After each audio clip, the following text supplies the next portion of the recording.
welcome to the first session of EquiTalks. This is where we want to filter the noise in the investment and wealth management world and help our investors navigate markets ups and downs. So without any further ado, I would want to start off with the first discussion. What we have seen, Kalpen, in the last couple of months, a quarter or so, there have been a lot of events that have happened across the world, whether it's Russia, Ukraine, Fed tapering the interest rates, as recent as RBI increasing interest rates, then Fed increasing interest rates. Where do you see the markets are headed, and how should an investor deal with such market conditions?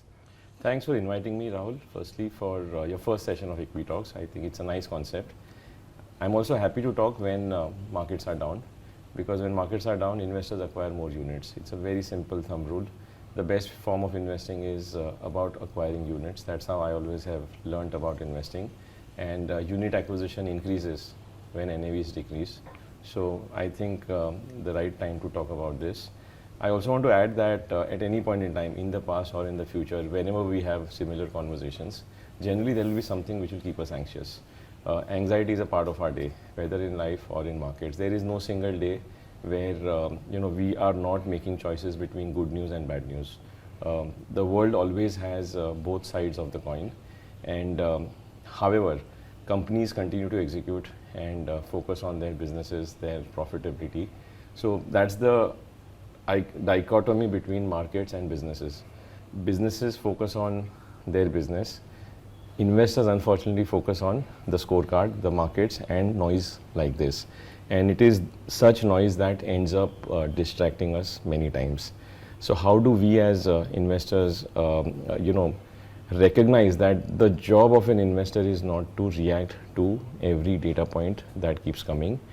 The job of an investor is to stick to his thought process, his plan, his ideology, his asset allocation in consultation with his advisor, and ensure that we take advantage of the noise rather than become victims of the noise. So in summary, what I would like to say is every day will be noisy. Minimize reaction to this noise. Only focus on the relevant points that matter. And the relevant points that really matter in investing are our behavior rather than behavior of external forces. What I have observed most often, because of the way the entire industry, the whole concept of markets is structured, is we tend to give a lot of importance to external forces, like what will Fed do, what will Reserve Bank do, what will Putin do, what will US do. The focus should be what will I do, and most often what should I not do and what will I not do. So activity is the enemy of good long-term returns. Stillness is a friend of good portfolio construction. So I would just say, if your asset allocation is intact, ignore the noise, focus on increasing your earnings, markets and asset allocation, and good advice will take care of the investor's future journey. Thanks, Kalpen. I think taking a cue from your answer itself, so asset allocation, as you said, is obviously very critical. So what should be the ideal asset allocation from a client perspective? And if a client has to rebalance it or look at his asset allocation, at what frequency or what events in life he or she should be taking a look at it? In my view, Rahul, see, there is no single ideal asset allocation, and asset allocation is a personal outcome. So what is right for me would be different for you and different for each individual. Just before the setting up of this interview, we were discussing the choices of the colors of our t-shirt. Yeah. And your preference is blue, mine is green. So likewise, asset allocation preferences are very different for each individual. Sure. So I normally resist from giving a single line answer on what is the right asset allocation, which is completely a function of every investor's personal appetite for bearing fluctuations. In my view, the way I apply my principles of asset allocation for my own money is that asset allocation is ideal for me, which will allow me to stay invested come what may. Because events will happen. If we look back at history, every third year, stock markets have corrected by 15 to 20%. Every fifth year, 20 to 30%. Every eighth year, 30 to 40%. So volatility is a part of the game. That asset allocation which allows me to just ignore market volatility, In fact, I'll go one step forward and say that asset allocation which makes me celebrate market corrections is the asset allocation that I normally prefer. And which means when markets are very euphoric, my emphasis is to build a portfolio with less risk in it. When markets are extremely pessimistic, is to build portfolio with more risk in it. So I've always learned that markets are cyclical. So portfolio construction also should respect that, and always keep some amount of safety in the portfolio, because things do go wrong. The world is always volatile and will remain volatile. It's not going to change just because we want to be we want stability in our portfolio. So markets will fluctuate. In fact, a few years back when we had done an ad campaign after a long period of time, the brief to our marketing team was that convey the truth of markets in as less words as possible. So he said, I can try and do it in 2 words. And those 2 words were markets fluctuate. So I think any asset allocation which allows you to digest these fluctuations without losing your sleep, stay invested. And if we are able to stay invested, it automatically means we will compound. Compounding is all about time, right? It's the concept is length. In the formula of compounding, it says amount equal to principal 1 plus return divided by 100 raised to the power of time. So in all these variables, the concept of time is raised to the power. So mathematically, the highest impact in return creation or wealth creation is time. What am I trying to say here is the longer we stay, higher is the quantum of wealth we will make. Yet, data suggests that most investors do not stay longer than 3 or 4 years. And wealth creation actually starts after a decade. So 3-4 years actually can't do anything. Now, why do we not stay longer? Because the R is volatile. There are years when R becomes negative.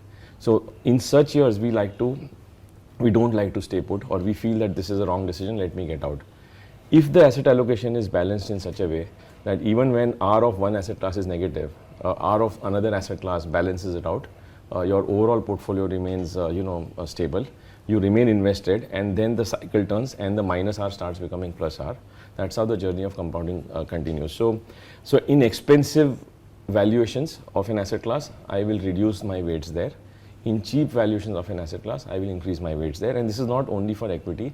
This is true for equity or fixed income or gold or any asset class.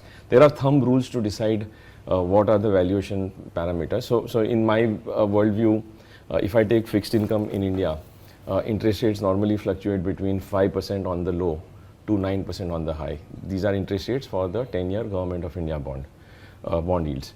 So rarely have we seen bond yields stay below 5, and rarely have we seen them really go above 9 and stay above 9. They normally mean revert, and the long-term average is around 7.5. So when rates are in the band of 5 to 6, I would run very conservative duration in my portfolio, which means less than 1 year or less than 2 year duration. When rates are between 6 to 7.5%, I would moderate my duration or increase it to medium duration. And only when rates rise higher than 8%, I would go for higher duration. So this is just an example or a very small rough hack to decide how will my debt asset allocation or portfolio construction look like. Likewise, in equity, the broad valuation range for Nifty over last 20 years, 25 years has been between 10 times to 25 times. So for 1 rupee of earnings, Nifty prices it in bear markets at 10 rupees and in super bull markets at 25 rupees. We are currently at around 19 rupees. Long-term average is 17. So are we in cheap markets? No. Are we in very frothy markets? No. We are somewhere in between. So my exposure to equity thus will be reasonably moderate, not very aggressive, not very conservative. So these are very simple thumb rules for asset allocation. Got you, Kalpen. I think that was an amazing thing because, as you correctly said, N is the most important factor. But most investors, most advisors forget the N and only concentrate on that R. Right, and that's where the entire confusion happens, that why my asset allocation is not giving those returns. And I think all of us have seen that if somebody holds it for a greater number of N years, the probability of him or her making returns become higher. So DAF as a category has emerged over the last 3, 4, 5 years, and a lot of investors are getting in that category because of the same thing, that they practically might not be able to take those decisions between debt and equity. So what's your view on DAF as a category? How much of a weightage should it be as a part of any liquid portfolio or financial portfolio of a client? So DAF is nothing but a mixture of equity and fixed income. There are two ways an investor can create his own DAF by having his own rules that at different points in time I will be higher in equity or lower in equity. The other way is you give it to a fund which will automatically keep asset allocating, and that is where the whole category has emerged. I was a part of the team which created the first asset allocation fund in the country in 2006-07. Which today is incidentally the largest fund. So it's a category I strongly believe in. When we designed the fund, the whole idea was India is a country of fixed deposit in savers, and compounding and beating inflation cannot happen by remaining in fixed deposits. You need to also diversify into growth assets. So that's where answer is equity. So bonds give protection, equity gives growth, but equity also gives fluctuation. Bonds give safety with lower returns, equity gives volatility with higher returns. So this is the truth as simple as it can be. It is important to blend the both, and instead of investors doing it themselves, we felt that let there be a fund which will do the same and around a framework, and the framework is around valuations. Why valuations? Because the biggest long-term principle of investing is that if you buy something at the right price, you will make good returns. If you overpay, you will make poor returns. So that's where valuation-based asset allocation formulas got created, and the industry over time launched. Every fund house now has a product in that category. It's a brilliant product. Around 20% of my own money, for example, is in that category, 25-30% actually. So I look at it this way. My way of choosing an asset allocation fund is that when I have lumpy money in my hands, it typically comes to me once in a year when we get our performance pay. When I get that lumpy money, if I have decisive clarity in my mind that equity is very cheap or reasonably priced, I will invest in equity. If I get decisive clarity that bond yields are very attractive, which means they are high, I will be able to allocate there. But there are long periods of time when there is no clear answer, when bond markets are also, yields are low, and the environment is such that they are likely to rise. Valuations are also high, and we have been in a similar environment for the last 4-5 years. Maybe right now is exactly the same kind of a time that you have mentioned. So I call this, in my own mental mind, I call this my confusion bucket. That when I'm confused, I will submit myself, or I will submit my decision making to the science and the discipline of the asset allocation fund. And I will let that take decisions, because I believe it might take better decisions than what I might take. So in my state of confusion, I would allocate more to the asset allocation category. And I think the last 2-3 years have been similar environment, including even now. The beauty about these funds is it does what we cannot do on our own. It does what we should do on our own, but we are seldom able to do, which means when there is extreme panic in the market, when prices fall, when equity markets fall, NAVs are coming down, last 1 year, 2 year returns are poor, ideally we should increase our weights. But on that day, the headlines are so negative, the news flow is so bad, the visibility of the next 3 months or 6 months is so poor that our intelligent mind comes and stops us from taking the right decisions. And on those days, the asset allocation fund will do what we are supposed to do, and that is the power. So I feel this is a great category because it is the design which is the superhero here. It takes away the illusion of intelligence that we as human beings have. Human beings by nature, by evolution, are wired to be bad investors. The way we have survived thousands of years as a race is because we run away when we see something fearful. That is how our ancestors have survived. In markets, that behavior should be opposite. When there is something fearful, we should embrace it because prices are cheap at that point in time. And that is exactly what asset allocation funds solve for. So I think it's a great category, and people should, in consultation with their advisors, take those decisions. Yeah, I think very recently during March of 2020, we have observed the same phenomena. Market had become dirt cheap, but retail investors or even HNIs for that matter were not coming in. But DAF as a category, the funds would have increased their equity allocation and would have participated on the upside. I think we also very strongly believe in that category for allocation as far as our investors are concerned. So taking a cue from the fixed deposits that you were mentioning, Kalpen, so last 1 year obviously FIIs have sold Indian equities left, right and center. But if you see your SIP book, it's just galloping. You know, we are already, I think, very, very close to the 12,000 crore mark, which obviously is keeping the markets at the level that they are. What is making this retail investors come and participate in equity in such an aggressive manner over the last 3, 4, 5 years? See, we have been talking about the concept of SIPs since 95 as an industry. Yeah. So repeated conversation about concepts, and then at some point in time, when a large group of investors start realizing that yes, these concepts work, is when it becomes mainstream. So I believe that these are efforts of the last 25 years collectively by all of us, whether mutual funds, whether distributors like you, whether it is media. So consistent conversation. I think our industry has spoken two concepts every day: SIP and asset allocation. And with very high consistency. We've not given up on these two concepts. Sure. And in this round after COVID, when investors had time to think about their personal finances in those days of lockdowns, they have embraced the concept of investing through SIP and asset allocation.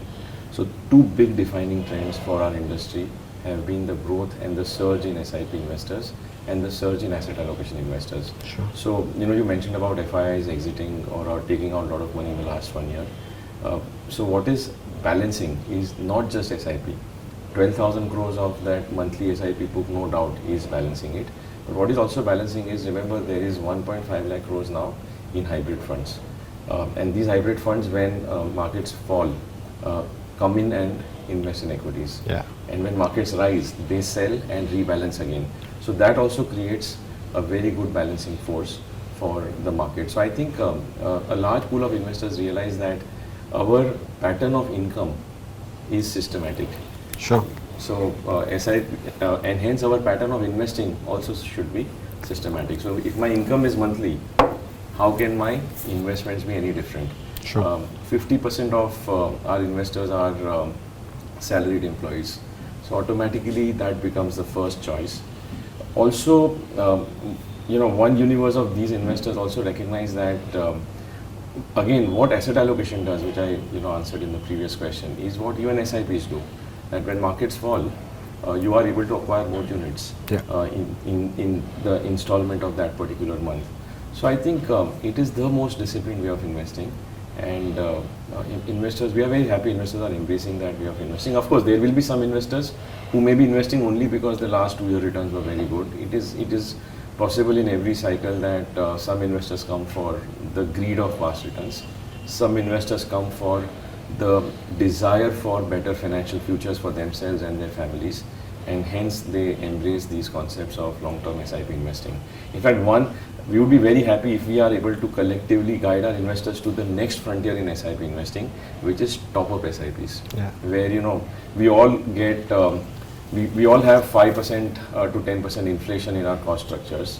We all get 5% to 10% salary hikes generally if we do well in our careers. Why should our SIPs not get those salary hikes? Sure. And that's where if investors can embrace the concept of top-up SIPs, that can fast-track the journey of wealth creation.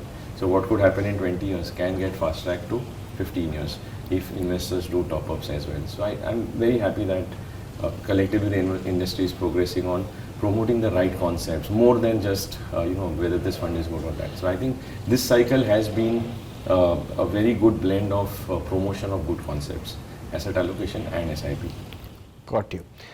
So how much technology is playing a part in this? Because obviously one big difference in the last 10-15 years is how you could invest, right? I remember when I started my career, you had to take a big form, fill in all the details, go to 5 different AMCs to submit your SIP application. Obviously that has become much simpler and easy. So how do you see technology play for the next 10-15 years, and how will that help in penetrating the market? See, we are one of the best country in terms of our application of technology, especially in financial services, whether in the space of payments, whether in the space of investing. So, emergence and adoption of technology by the whole industry and our consumers has fast-tracked access of our products to any corner of India. In our industry, there is this terminology called B30 and T30. Yeah.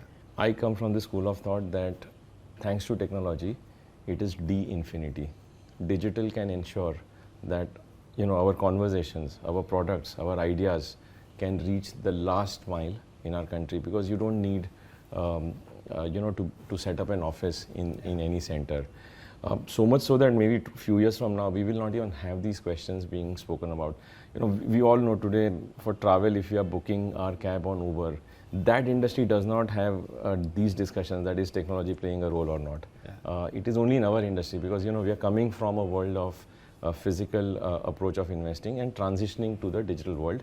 But that transition is happening at a very fast pace, and I think it's a matter of time. Investors have just embraced that technique, template. We all as participants in the industry are leveraging a lot more on technology. In old days, we would have traveled together to your 50 locations and spoken to your investors. Yeah.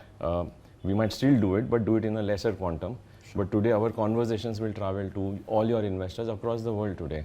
So that is, I think, the benefit of technology, and I think we should continue to fast track the adoption of this technology to become more efficient. So Kalpen, one important thing, while we touched upon the end part of investing and how important that long term is, what is the real definition? Because when we speak to clients, हम बोलते हैं sir 5 साल का पैसा, 7 साल का पैसा तो इक्विटी में डाल दो, right? But history has proven that sometimes even 5-year money, 7-year money does not give you those double-digit kind of returns. So what, according to you, is long term as far as equity is concerned? So there are two ways to look at this, Rahul. One is from an investment dimension, and second is from our life or goals dimension. Let me address the first one. From an investment dimension, the way I would, the way I decide my time horizon for an asset class is always to see that if I have invested on the worst day, which is at cycle high, and for some reason I have to exit on a bad day, which is a cycle low, what is the return I would make? Sure. And so look at the worst case ruling return for different time horizons, and that data shows that there are times when for long periods of 7 to 9 years also, equity returns can be similar to fixed income returns, which means if you want to be very sure to earn superior returns over fixed income, because why would you buy equities if you're not going to earn superior returns to fixed income with very high degree of confidence, then a minimum 7 to 10 year time horizon is bare minimum. Sure. Number one. Number two, that tenor also is a function of your entry point. While everyone says timing doesn't matter, I come from a school of thought that at extremes timing does matter. Yeah. So when markets are very cheap or very low, like March 2020 or July 2013 or I think September October 2009 or March or September 2009 or March 2003, these were massive cycle lows for the economy, for profitability, for valuations and all of that. Within 1 and 2 and 3 years also, investors have made a lot of money. Sure. On the other hand, when everything was rosy and euphoric and things seemed like cruising like Jan 2008, when we were growing at 10% in the last few years, and the estimation was for the next decade we will grow at 10%, or 2020 highs, even before COVID happened, we were in progress towards a $5 trillion economy. So when all headlines are good, prices are very high. Yeah. When prices are high, the next 3 to 5 year returns are moderate. Sure. So the time horizon answer is a function of your starting point. Are you buying the asset class attractive? Then even shorter time horizons can make higher returns. But if you are buying the asset class expensive, then it is all the more important to think long term. Now the second context, which is the life or the goal context of time horizon, is if I am 40 years of age, and let's say if typically today the average age for all of us is 70-75 years life expectancy, and that is only increasing. So we have to always think that we will also spend a large amount of our life, maybe 20-25% of our life will be zero income life. Sure. When we may retire and we will not have our monthly income as we have today. So our expenses ka time horizon is so long. So we have never reflected that our expenses time horizon is till our last day. But our investment time horizon, we only see with a lens of 1 year, 3 or 5 years. So I think that context and that mindset has to change completely. Sure. So for me, my time horizon is forever because my capital is for long and my expenses are for long. So I always look at it that this money is going to stay invested till I need something, till I need to buy a house, till I have some other expenses. So you need to budget for that accordingly. So from an investment lens, it is a function of the level of attractiveness of an asset class. From a personal finance lens, time horizons have to be multi-decadal because our expenses are multi-decadal. And why are we investing? We are investing primarily to create superior purchasing power for our money, which otherwise inflation takes away. Yeah. That is actually the real reason to invest. The real reason to invest is not because XYZ fund is giving better returns today. Most often, we end up investing for those reasons. I think the real reasons have to be personal reasons. That I want to beat inflation over long periods of time. I want my savings to grow at a faster rate than the rate at which my expenses are growing. And that is why longer the time horizon, basically returns in this space are back-ended. Yeah. Because returns are back-ended, we need to have much longer time horizons.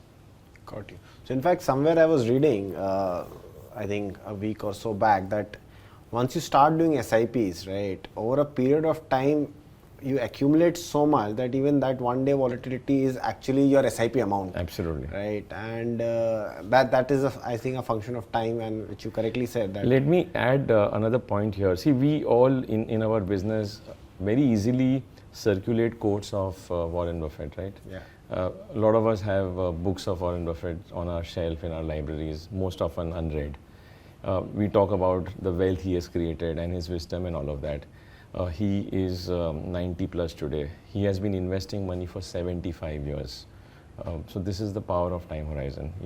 His wealth is because he didn't lose money in between and he remained invested for long.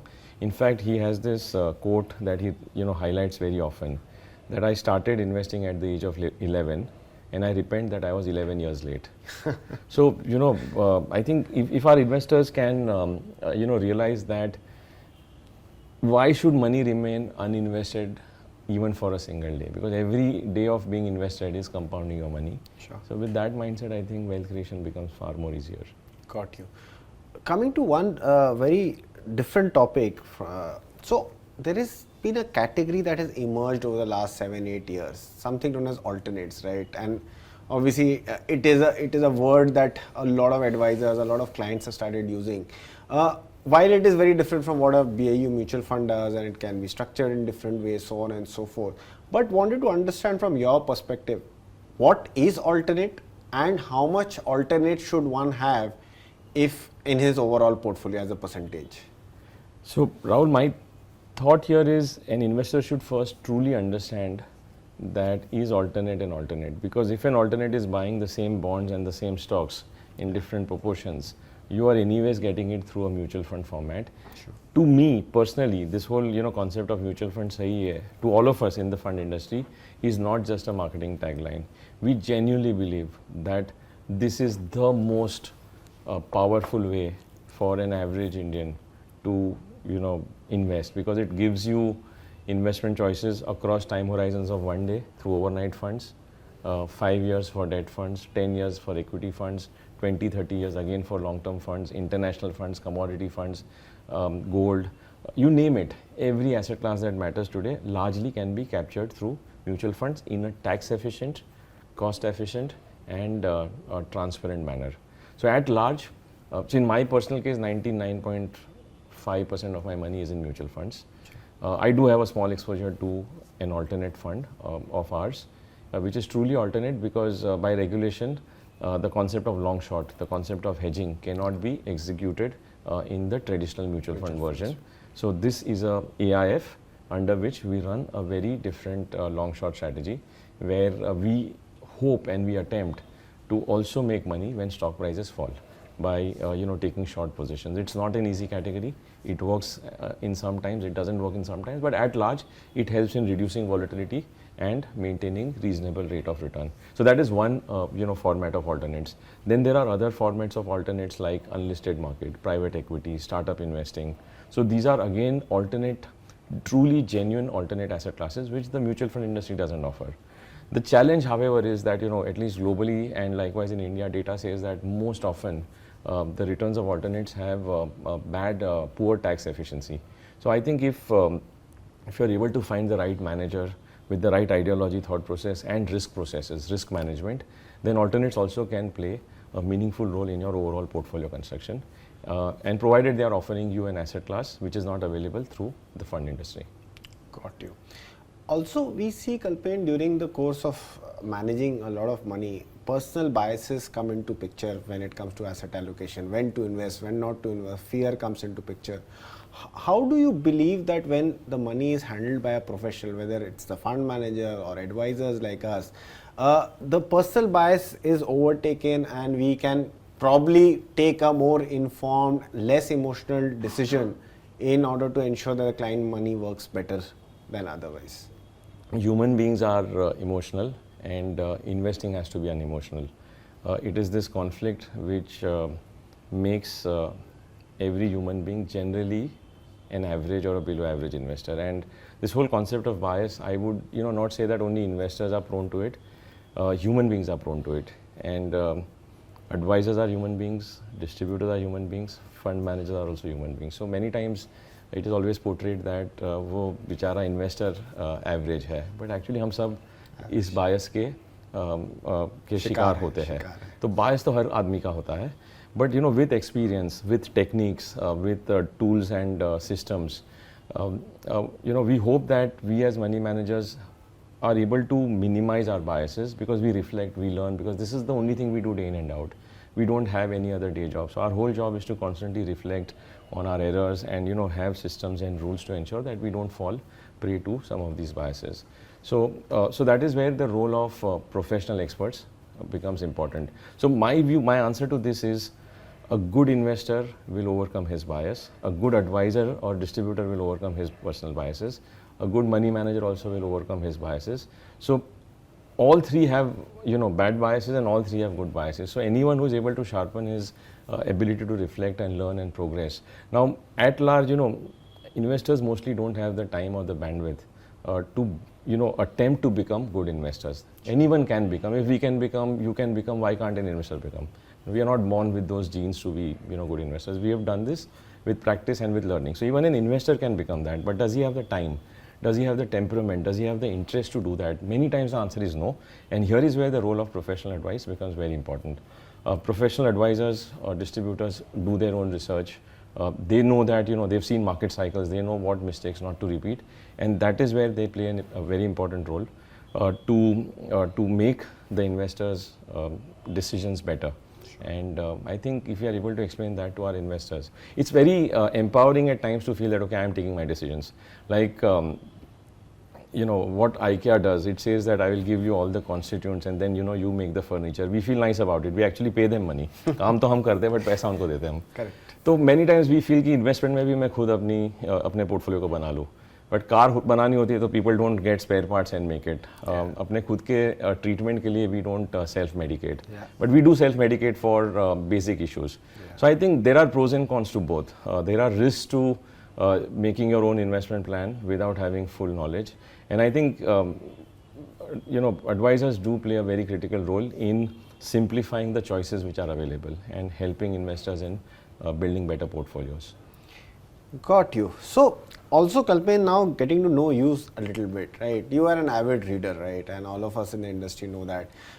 Few books which you would recommend, which you would have read, which have left a marking impression in your mind in order to become a better investors.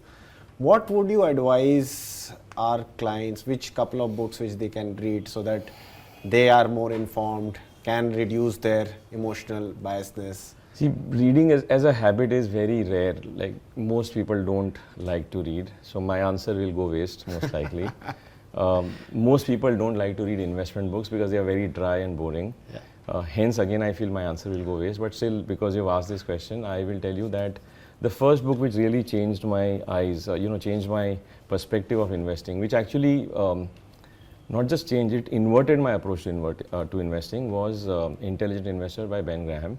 जिसने एक बहुत important चीज़ सिखाई कि markets fluctuate करते हैं, cyclical होते हैं, तो past high returns पे कभी invest मत कीजिए. Sure. And which is exactly what we always do. When we have to make an investment decision, we'll go to a website and see best performing funds. And that is the biggest enemy of how to choose funds or how to choose investment ideas.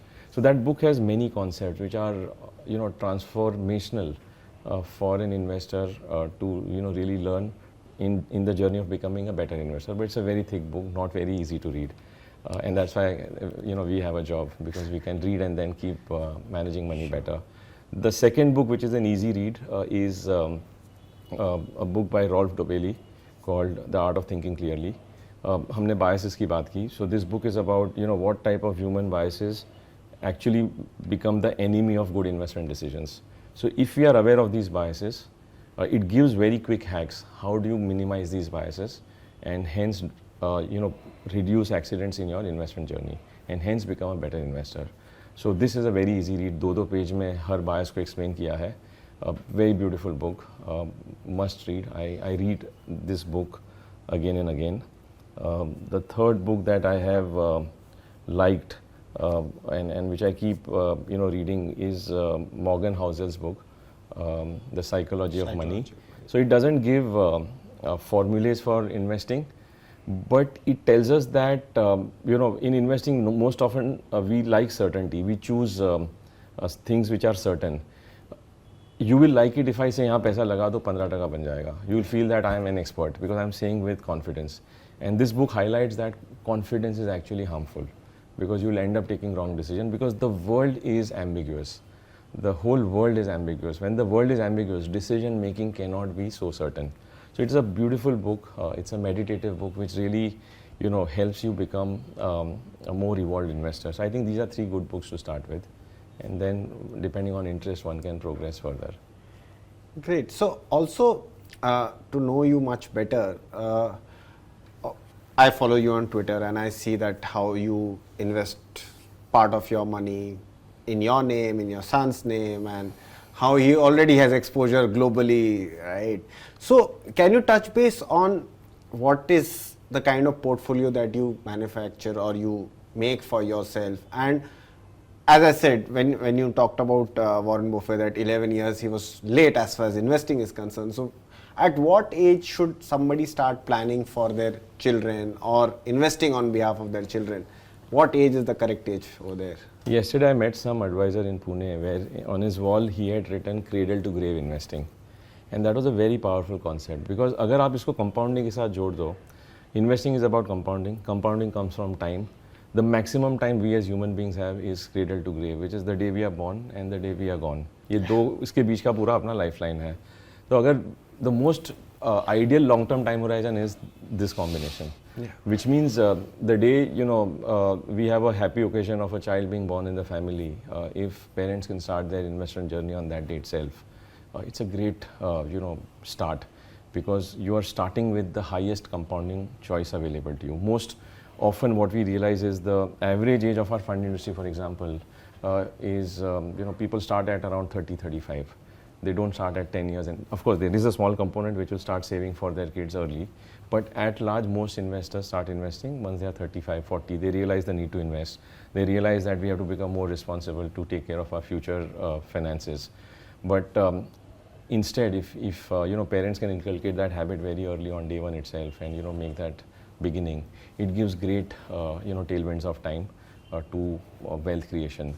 I know for sure, and it also equips the child to learn these principles of saving, discipline, compounding, being frugal, ensuring that by the time you are grown up, you have already created a corpus for your education. So I would say that the right time is on day one. Day 1 नहीं हुआ तो day 2, day 2 नहीं हुआ तो day 3, but sooner the better. जितनी जल्दी करें जितनी जल्दी, या मतलब वो क्या कहावत है ना कि अगर शुभ काम में देरी क्यों करनी चाहिए, तो मेरे हिसाब से तो इन्वेस्टिंग शुभ काम है और उसमें डिले करने का कोई मतलब ही नहीं है. Got you.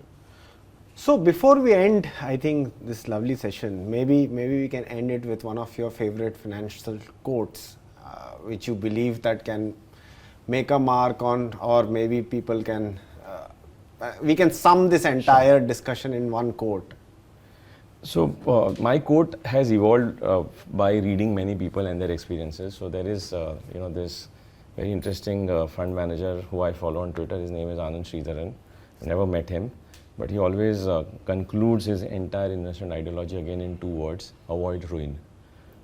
Avoid ruin means पैसा मेहनत करके कमाते हैं तो उसको इस तरह से इन्वेस्ट करो कि उसमें बहुत ज़्यादा नुकसान ना हो या नुकसान ना हो. अब ये अवॉइड रूइन इतना सिंपल 2 शब्द है, बट इसको एग्जीक्यूट करने में बहुत मेहनत लगती है. सो avoid रूइन means for me never chase past returns, never invest when headlines are very good, never chase narratives and stories. 99% failures in investing happen when people give up on mathematical truths and chase stories and get euphoric or panic in bad times. So I think I will conclude by saying that markets fluctuate, hence take advantage of these fluctuations. Invest more when past returns are poor, invest less when past returns are very high, and I invest only in mutual funds because, like I said, I am a true believer of mutual funds, and when I preach to the whole world that this is the best product for your hard-earned money, I have to demonstrate that I am preaching and doing the same thing. So my whole thesis is, even when I do fund selection, I look for 2 things. I look for good ideology for the long term and bad performance in the short term. It is ideal if I get a good fund manager who has long-term great track record, great discipline and ideology of investing, very clear, very honest and authentic, and is going through a temporary phase of poor performance. Because class is permanent, form is temporary. I like to invest when the temporary form is poor. Great. Thank you so much, Kalpen, for this insightful session.